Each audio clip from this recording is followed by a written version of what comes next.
நேர்காணலில் நம்மோடு இணைகிறார் தமிழ் மாநில காங்கிரஸ் கட்சியினுடைய தலைவர் திரு ஜி.கே. வாசன். வணக்கம் சார். வணக்கம். 2026 தேர்தல் களம் முந்தைய தேர்தல் களத்தை விட வித்தியாசமா இருக்கு, பலமுனை போட்டி உருவாயிருக்கு அப்படின்லாம் சொல்லப்படுது.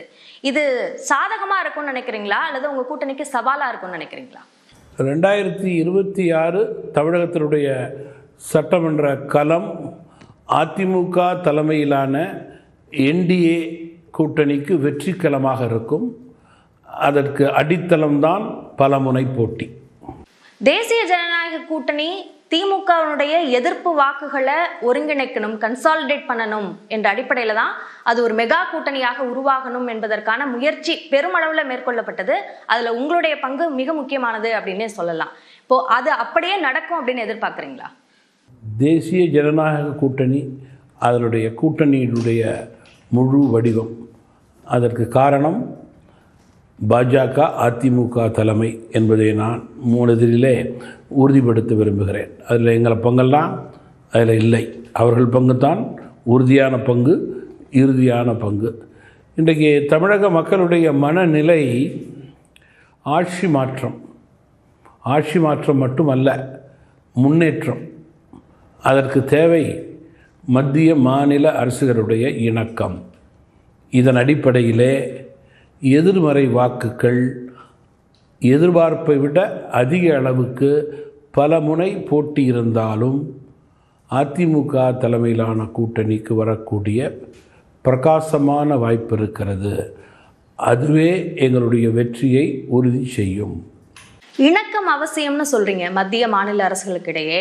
ஆனா அந்த கூட்டணியை தான் பலவீனமாக சொல்லி எதிர்க்கட்சிகள் பிரச்சாரத்தை மேற்கொள்றாங்க. அதை எப்படி பாக்குறீங்க? இன்றைக்கு தமிழகம் எதிர்பார்த்த வளர்ச்சியை பல துறைகளிலே பெறவில்லை. மத்திய அரசினுடைய பல திட்டங்களை அவர்கள் முழுமையாக செயல்படுத்தவில்லை. ஒன்று, வாக்கு வங்கி அரசியல்.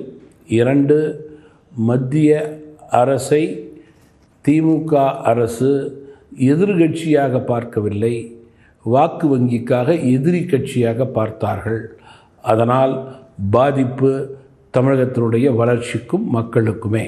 5 தொகுதிகள் ஒதுக்கீடு செய்யப்பட்டிருக்கு தமிழ் மாநில காங்கிரஸ்க்கு. அந்த 5 தொகுதிகளில் வெற்றி வாய்ப்பு எந்த அளவுக்கு இருக்கு அப்படின்னு நினைக்கிறீங்க? எங்களுடைய 5 தொகுதிகளிலும் வெற்றி பெற வேண்டும் உறுதியாக என்று தேர்தல் வியூகத்தை நாங்கள் பலமாக களத்திலே அமைத்து எங்களுடைய வேட்பாளர்கள் கூட்டணி பலத்தோடு களத்திலே பயணம் செய்ய தொடங்கியிருக்கிறார்கள். எங்களுடைய பலம் என்பது 3 அமைச்சர்களை எதிர்த்து தமாக வேட்பாளர்கள் நிற்கிறார்கள். இன்றைக்கு திமுக அரசை வீட்டுக்கு அனுப்ப வேண்டும், ஊழல் பெருகியிருக்கிறது, அதற்கு காரணம் அமைச்சர்கள் என்று மக்கள் நம்புகிறார்கள். அப்படிப்பட்ட தொகுதிகளிலே வெற்றி வாய்ப்பை வியூகத்தோடு மக்கள் மனநிலைக்கு ஏற்றவாறு செயல்பட்டு உறுதிப்படுத்துவோம். இந்த 5 தொகுதிகளும் தமிழ் மாநில காங்கிரஸ் கேட்ட தொகுதிகளா அல்லது சில தொகுதிகள் மாறி இருக்கா? நீங்கள் 100க்கு 100% எந்த கூட்டணியிலும் இந்தியாவிலே எல்லா கட்சிகளும் கிடைத்ததை வாங்கிவிட வேண்டும் என்று நினைத்தால் அது கூட்டணியினுடைய வளர்ச்சிக்கும் பலத்திற்கும் வெற்றிக்கும் நல்லதல்ல. கிவ் அண்ட் டேக் பாலிசி தான் கூட்டணிக்கு நல்லது, வெற்றிக்கு உரம் போடும். அதிமுக இதுவரைக்கும் வெற்றி பெறாத கிள்ளியூர் தொகுதி, அதே மாதிரி பல தேர்தல்களாக திமுக வெற்றியை நிலைநாட்டுற தொகுதிகள் அப்படின்னு அதிமுக வெற்றி வாய்ப்பு தனக்கு இல்லாத தொகுதிகள் அப்படின்னு பார்த்து தேர்வு செஞ்சு தமிழ் மாநில காங்கிரஸ்க்கு ஒதுக்கீடு பண்ணியிருக்காங்கன்ற விமர்சனம் எழுது. அதை எப்படி அந்த தொகுதியிலே எங்களுக்கு வெற்றி வாய்ப்பு அதிகமாக இருக்கின்றது என்றால் விமர்சனங்கள் அதிகமாக வரும். அது அரசியலிலே சகஜமான ஒன்று, வழக்கமான ஒன்று. ஒவ்வொரு தொகுதியிலும் ஒவ்வொரு கட்சிக்கும் சாதக பாதகம் இருக்கத்தான் செய்யும்.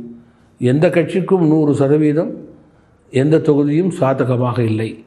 களத்திற்கு போய் மக்களை சந்தித்து மக்கள் விரோத ஆட்சியை பற்றி கூறி கொடுத்த வாக்குறுதியை நிறைவேற்றார் அரசு என்பதை எடுத்து சொல்லி பாதுகாப்பில்லாத நாடு தமிழ்நாடு என்பதை உறுதிப்படுத்தி மக்கள் நம்பிக்கையை பெற்று வாக்குகளை பெற்று வெற்றி பெற வேண்டும். அதுதான் களத்தில் நிற்கும் வீரனுக்கு அழகு. தாமரை சின்னத்தில் போட்டி என்ற முடிவு எதனால?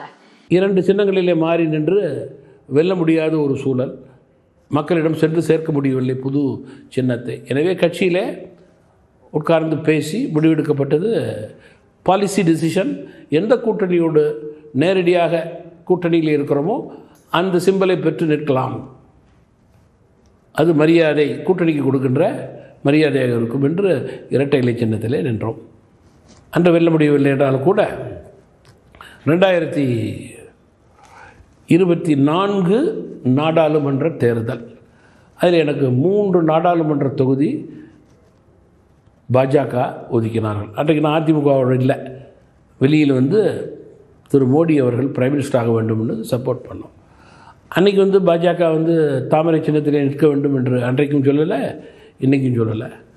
அன்றைக்கி 34 3 நாடாளுமன்ற தொகுதியிலே நான் நின்ற காரணத்தினால் எங்களுக்கு தேர்தல் ஆணையம் கோட்பாடுக்கு ஏற்றவாறு சைக்கிள் சின்னத்தை கொடுத்தது. மகிழ்ச்சியோடு பெற்றுக்கொண்டோம். துரதிருஷ்டவசமாக அந்த நேரத்தில் யாராலையும் வெற்றி பெற முடியவில்லை. 39 வெற்றி பெறலை. இப்போ 26 சட்டமன்ற தேர்தல், நாங்கள் என்டிஏ அதிமுக தலைமையிலே தமிழகத்திலே இருக்கிறோம். பாஜக கூட்டணியிலே தமாக இருக்கிறது. மீண்டும் அதே சிக்கல், எங்களுக்கு தேவையான எண்ணிக்கை இல்லை. நாங்கள் போட்டியிடக்கூடிய சின்னம், கேட்ட சின்னம் கிடைக்கவில்லை. மறுபரிசீலனை செய்தோம்.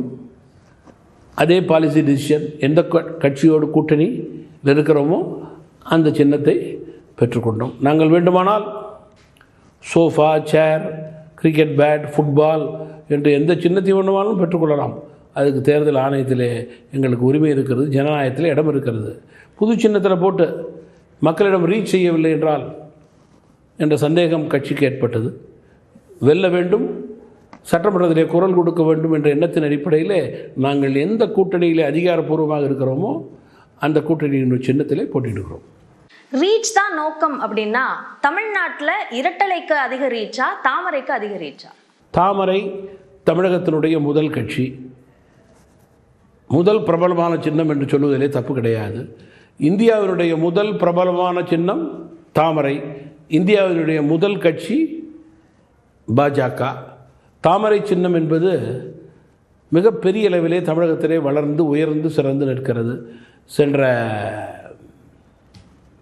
பஞ்சாயத்து தேர்தலிலே ஏ டயரிலிருந்து இசட் டயர் வரை அந்த சின்னத்தை மக்கள் பார்த்திருக்கிறார்கள் என்பது நீங்கள் சொன்னதுக்கு கம்பாரிசன்.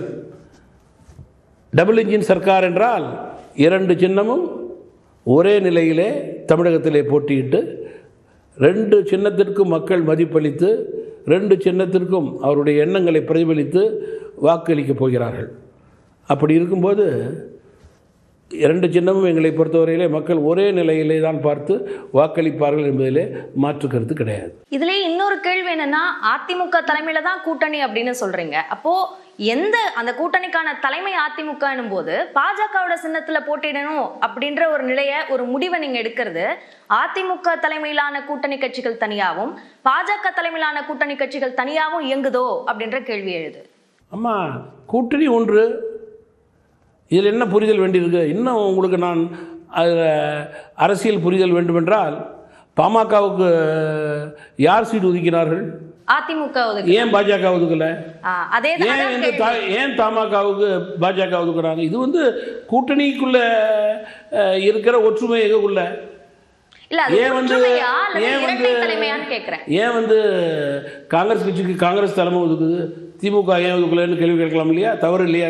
அதான் ஒற்றுமையா அல்லது கூட்டணிக்குள்ள இரட்டை தலைமை இருக்குன்னு அர்த்தமான்னு கேட்கிறேன். அப்ப காங்கிரஸும் திமுகவும் இரட்டை தலைமையா? மேலையும் கீழையும் வேற்றுமையா? மாறுபாடு அட்ட கூட்டணியா? இன்னும் உங்கள் மூலியமாக புரிய வைக்கணும்னா, மத்தியில் என்டிஏ, மாநிலத்தில் அதிமுக தலைமை. That is very clear. அதில் என்ன மாற்று கருத்து? இன்றைக்கு தமிழகத்தில் ஐயா எடப்பாடி தலைமையில் ஒரு நல்லாட்சி என்றால் அதில் என்ன மாற்று கருத்து இருக்க போகுது? இதில் என்ன புரிதல் வேண்டியிருக்கு? தூங்குறவங்கள தான் எழுப்ப முடியும், தூங்குற மாதிரி நடிக்கிறவங்கள எழுப்ப முடியாது. அப்போ டெசிஷன் மேக்கிங்லையும் 2 முடிவுகள் எடுக்கப்படுமோ? கூட்டணி ஆட்சின்ற ஒரு கோரிக்கையை பாஜக முன்வைக்கிறாங்க, அதை அதிமுக மறுக்கிறாங்க. அப்போ தேர்தலுக்கு பிறகாக முடிவுகள் அப்படின்றது 2 வந்து அதற்கு பிறகு ஒரு முடிவாக எடுக்கிற ஒரு சூழல். அப்படின்னா இந்தியாவில் உள்ள கூட்டணி கட்சிகளுக்கு பூரா அப்படிதான் இருக்க முடியுமா?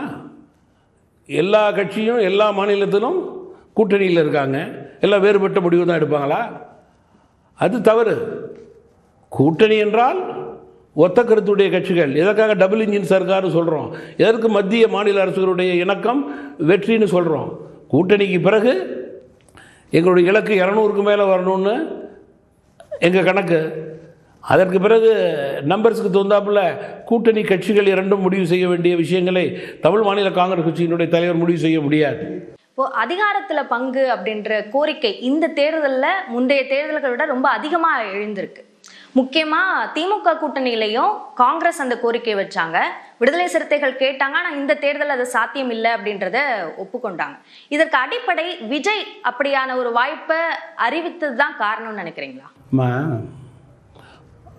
அதிகார பங்கு வேண்டும் என்று நினைத்தால் முதலிலே 100க்கு 100 கூட்டணி வெற்றி பெற வேண்டும்.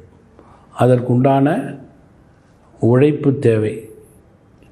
ஒருவர் வித்தியாசம் இல்லாமல் கூட்டணியிலே செயல்படக்கூடிய நிலை தேவை. அதை உறுதிப்படுத்தி கொள்ள வேண்டும்.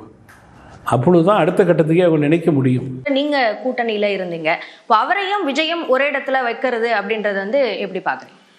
நீங்கள் மக்கள் மனநிலைக்கு ஏற்றவாறு உண்மை நிலையை சொல்ல வேண்டும் என்றால், இன்றைக்கு உண்மை நிலை அதிமுக தலைமையிலான என்டிஏ கூட்டணி வெற்றி பெறுவதுதான்.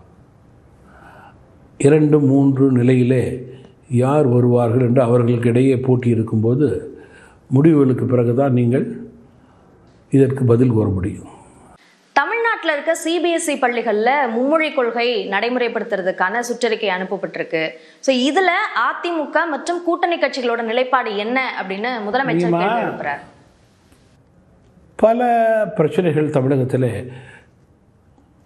மாற்று கருத்தெல்லாம் கட்சிகள் இருக்குது, இல்லைன்னு சொல்லலை. மக்களுடைய மனநிலை என்ன?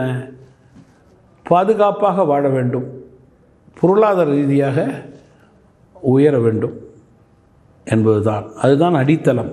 இது போன்ற பிரச்சனைகளெல்லாம் கட்சிகள் அவரவர்களிடையே கூட்டணிகளுக்கிடையே வெற்றி வாகை சூடும்போது முறையாக சரியாக பேசி தீர்க்கக்கூடிய நிலையே ஏற்படும்.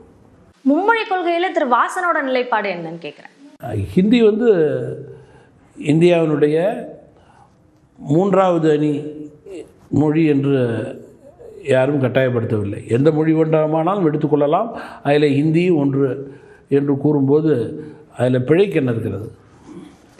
தமிழ்நாட்டில் 4 முனை போட்டி உருவாகிறதுக்கு நாம் தமிழர் கட்சி ஒரு முக்கிய காரணமாக இருக்கு. அவர்களுடைய வளர்ச்சியும் கடந்த தேர்தல்களில் முக்கியத்துவம் வாய்ந்ததாக பார்க்கப்படுது.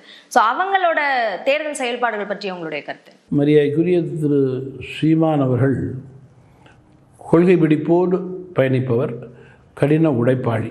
உங்களுடைய நேரத்திற்கும் கருத்து பகிர்விற்கும் நன்றி.